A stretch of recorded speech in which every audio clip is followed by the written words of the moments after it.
Friends, ಇವತ್ತು ನಾನು ಇನ್ಸ್ಟೆಂಟಾಗಿ ದೋಸೆ ಹಿಟ್ಟನ್ನ ಯಾವ ರೀತಿ ಪ್ರಿಪೇರ್ ಮಾಡ್ಕೋಬೇಕನ್ನೋದನ್ನ ತೋರಿಸ್ಕೊಡ್ತಾ ಇದ್ದೀನಿ.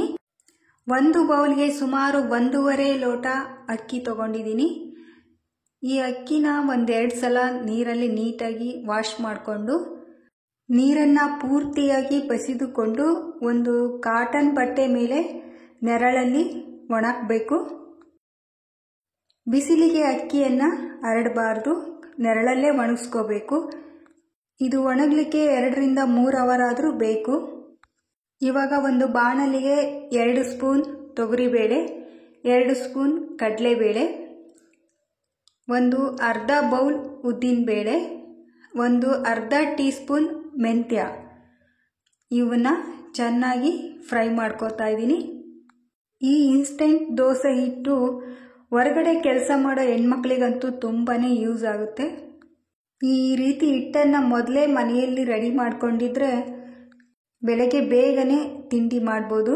ತುಂಬ ರೋಸ್ಟಾಗಿ ಫ್ರೈ ಮಾಡಬಾರ್ದು, ಒಂದು ಮೀಡಿಯಂ ಫ್ಲೇಮಲ್ಲಿ ಸ್ವಲ್ಪ ಬಿಸಿ ಆಗಬೇಕು. ಕೈಯನ್ನು ಬಿಡದೆ ನಿಧಾನಕ್ಕೆ ಕೈ ಆಡಿಸ್ತಾನೆ ಇರಬೇಕು. ಫ್ಲೇಮ್ನ ಜಾಸ್ತಿ ಮಾಡ್ಕೋಬೇಡಿ, ಒಂದು ಮೀಡಿಯಂ ಫ್ಲೇಮಲ್ಲೇ ಹುರ್ಕೋಬೇಕು. ಕಂಪ್ಲೀಟಾಗಿ ಫ್ರೈ ಆಗಿದೆ ನೋಡಿ. ಒಂದು ತಟ್ಟೆಗೆ ತಣ್ಣಗಾಗಲಿಕ್ಕೆ ಬಿಡ್ತಾ ಇದ್ದೀನಿ. ಇವಾಗ ಅದೇ ಬಾಣಲಿಗೆ 1.5 ಲೋಟ ಅಕ್ಕಿ ತೊಗೊಂಡಿದ್ನಲ್ಲ, ಅದನ್ನು ಕೂಡ ಫ್ರೈ ಮಾಡ್ಕೊಳ್ತಾ ಇದ್ದೀನಿ. ಅಕ್ಕಿನೂ ಕೂಡ ತುಂಬ ರೋಸ್ಟಾಗಿ ಫ್ರೈ ಮಾಡಬಾರ್ದು, ಮೀಡಿಯಂ ಫ್ರೈ ಆದರೆ ಸಾಕು.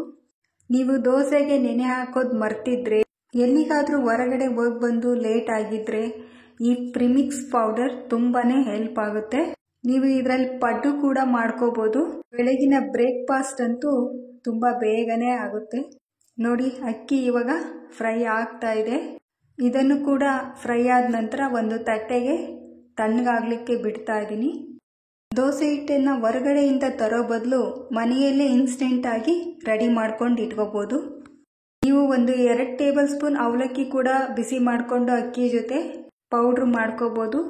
ನಾನು 2 ಸ್ಪೂನಷ್ಟು ಚಿರೋಟಿ ರವೆ, ಸಣ್ಣ ರವೆನ ಕೂಡ ಫ್ರೈ ಮಾಡ್ಕೊಂಡು ಇಟ್ಕೊತಿದ್ದೀನಿ. ಗ್ಯಾಸ್ ಆಫ್ ಮಾಡ್ಕೊಂಡಿದ್ದೀನಿ ನೋಡಿ. ಇದು ಕೂಡ ಸ್ವಲ್ಪ ಬಿಸಿ ಆದರೆ ಸಾಕು. ಇವಾಗ ಎಲ್ಲವೂ ಕಂಪ್ಲೀಟ್ ತಣ್ಣಗಾಗಿದೆ. ಒಂದು ಮಿಕ್ಸಿ ಜಾರ್ಗೆ ಪೌಡ್ರು ಮಾಡ್ಕೊಳ್ಳೋಕ್ಕೆ ಹಾಕ್ಕೊತಾ ಇದ್ದೀನಿ.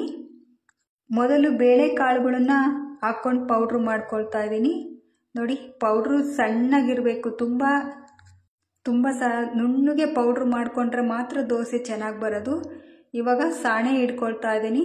ಸಾಣೆ ಮಾಡಿಕೊಂಡು ಇವಾಗ ಅಕ್ಕಿ ಕೂಡ ಪೌಡ್ರು ಮಾಡ್ಕೊಂಡಿದ್ದೀನಿ. ಇದನ್ನು ಕೂಡ ಸಾಣೆ ಮಾಡಿಕೊಂಡು ಉಳಿದಿರೋದನ್ನ ಮತ್ತೊಂದು ಸಲ ಮಿಕ್ಸಿ ಜಾರಲ್ಲಿ ಹಾಕಿ ಪೌಡ್ರು ಮಾಡ್ಕೊಳ್ತಾ ಇದ್ದೀನಿ. ಸಾಣೆ ಹಿಡಿದ ನಂತರ ನಾನು ರವೆನ ಹಾಗೆ ಹಾಕ್ತಾ ಇದ್ದೀನಿ, ಮಿಕ್ಸಿಗೆ ಹಾಕೋದಿಲ್ಲ.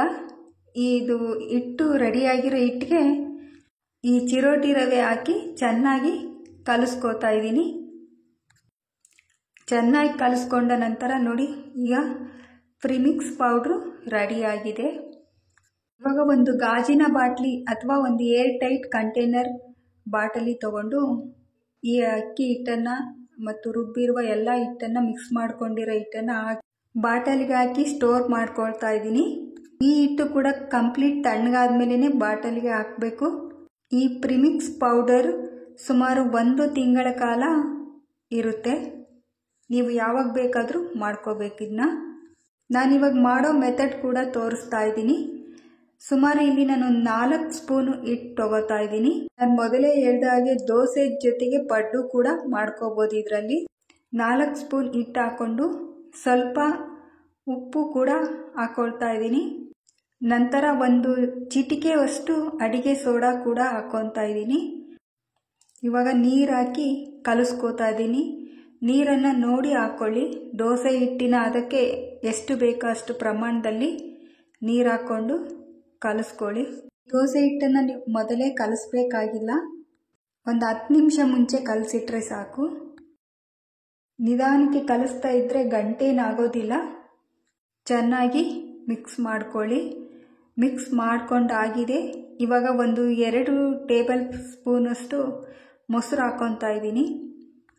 ಹಿಟ್ಟು ಸ್ವಲ್ಪ ಹುಳಿ ಬರಬೇಕಲ್ಲ, ಅದಕ್ಕೋಸ್ಕರ ಮೊಸರು ಹಾಕ್ಕೊಂಡು ಕಲಿಸ್ಕೋತಾ ಇದ್ದೀನಿ. ಸುಮಾರು ಒಂದು 10 ನಿಮಿಷ ಬಿಟ್ಟರು ಸಾಕು. ಈ ದೋಸೆ ಹಿಟ್ಟು ರೆಡಿಯಾಗಿದೆ. ಇವಾಗ ಹಂಚನ್ನು ಕಾಯ್ಲಿಕ್ಕೆ ಇಟ್ಕೊಂಡಿದ್ದೀನಿ. ಎಣ್ಣೆ ಹಚ್ಕೊತಾ ಇದ್ದೀನಿ. ನೋಡಿ, ದೋಸೆ ಹಿಟ್ಟನ್ನು ಹಾಕ್ತಾ ಇದ್ದೀನಿ.